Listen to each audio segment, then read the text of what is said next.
Apa kabar ayah bunda? Bagaimana kondisi putra-putrinya selama 2 tahun pandemi ini?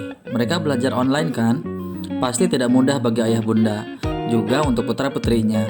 Bahkan, petinggi dari Kemendikbudristek menyampaikan butuh waktu 9 tahun untuk merecovery kondisi yang terjadi pada anak-anak.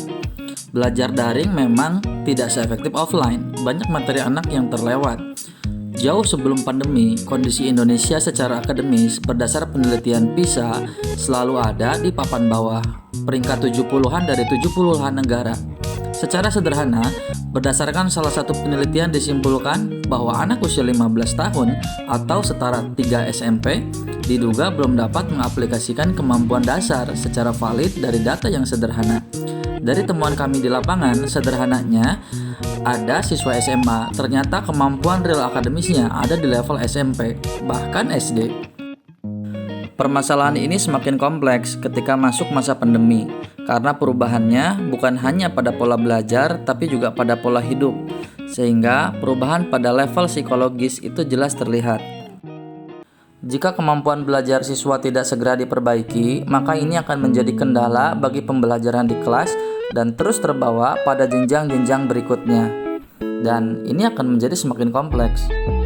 Oleh karena itu, Tresen muncul sebagai solusi, sebagai lembaga yang berfokus pada bagaimana menangani pola belajar anak.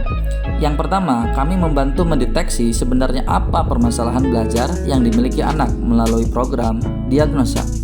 Yang kedua, program treatment, yaitu program tentang bagaimana merecovery kemampuan belajar anak setelah diketahui permasalahannya apa melalui diagnosa.